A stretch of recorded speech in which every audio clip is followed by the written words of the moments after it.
did a 2-day virtual educational conference I for saw for charity, charity. and we raised at this point now $4,400 for Food Banks Canada. That's amazing. Right, exactly. And most of the people that were on the panel of speakers, like Whitney Lowe, Walt Fritz, Dylan Craig, Michelle Francis Smith, like She was my teacher. Tara Nicole, Robert Libby, but mostly like 5 of the 7 people have been on our podcast before, right? So they know what we're all about. And at the end of the weekend, I was just super high on everything because I was like, we just pulled off something really fucking cool out of nowhere. And it went so well. Like there was no major fuck ups. Yeah, it went really well. Love it. And then I posted something like I can't remember what you wrote, "You're pretty fucking awesome. Keep that shit up." Right, to all the presenters and everyone that showed and the up sponsors, and donated. Because we had sponsors donate some big prizes. Oh yeah, Cool. and those guys have been on the podcast too. Like Yes. 2 of the 3 sponsors have been on our podcast Yeah. too. But wasn't there like a Notero account? Notero was there. There was 3 Notero accounts, 2 passes to the Canadian RMT conference. And they were on a podcast before. As well. $100 from Carpo Medical Supplies. Walt Fritz donated a course. So we posted this thing, and then someone. So what was her response? Her response was not a very professional message, but I'm sure the conference was great. And both of us just looked at each other. We're like, why is that your takeaway? Like, why is the word fuck because of this your takeaway? You know, like that's what you took away from this post. We did something so awesome, and so I responded back like nicely because I do understand that not everybody is going to. Oh, first of all, I responded. I'm like, yeah, actually, the conference was fabulous. We raised $4,300 for charity or something like that. And then she responded back like, oh, despite being quote unquote unprofessional, she's like, I was in reference to the language used in this post. And yeah, so then I just responded back and said, you know, like, I understand that this language will offend some people, but I stick by what I say all the time. If you're offended by what we do, like, I get it. No, it's not for everybody, but don't listen. Don't if you follow. don't like the F word, get off the internet. If you don't like the F word, just don't go anywhere. Just stay in your bubble. Right? Exactly. But I just wanted to remind this particular person for the ways that matter.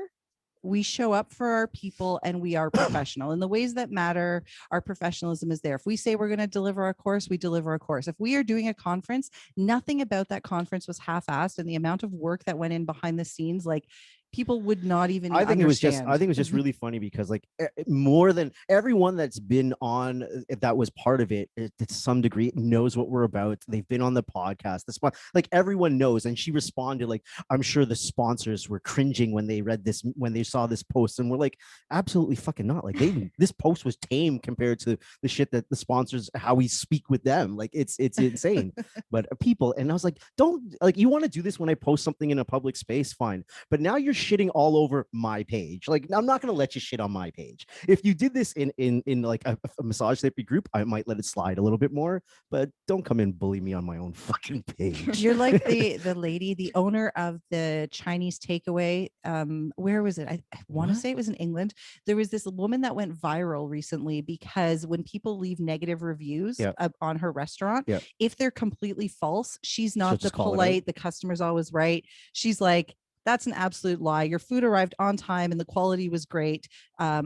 Looking forward to never serving you again. Goodbye. Like, she just see, I'm okay with stuff like that. Because every time we get something negative like that, I always kind of just want to punch back a little bit. But Amanda's a way more diplomatic, so she's like, don't do that. It looks horrible. You don't want to get into a fight with someone on the internet. I stand by not fighting with people on the internet because you get nowhere with that. Oh yeah, I get it. But at the same time, I think we've gotten to a point where our brand is kind of known for what we do. And if I punch someone in the face on the internet, it won't really be so negative towards us. And if it is, then you're probably not the same person that we want in their space anyway. But anyway, it's also not about just being negative towards someone. I also understand that sometimes you can't read tone in text. Okay. So sometimes I say, well, what if this is what they meant and we are making an assumption or we're misreading what their intent was? Okay. So I always start with something very polite. I let them clarify. And then if they're going to be an asshole, fine. Then you punch them in the face. If I've misread your tone through, if that's coming through, then someone else has also misread your tone. Right. So it's not just me that's misreading your tone. No, but also being that we live in Toronto, there are major cultural differences. I'm sure, Nikki, you've seen this as well, where I have some people who message me, let's say English isn't their first language. Mm-hmm. I don't think they're necessarily meaning anything rude in their message, but me as someone who speaks English as a first language, I read this and I was like, That's just a really weird way to phrase that. That's a really rude way to ask that. But I don't think the intent was rude. I think sometimes it's a language thing or a cultural thing. So I always give people the benefit of the doubt.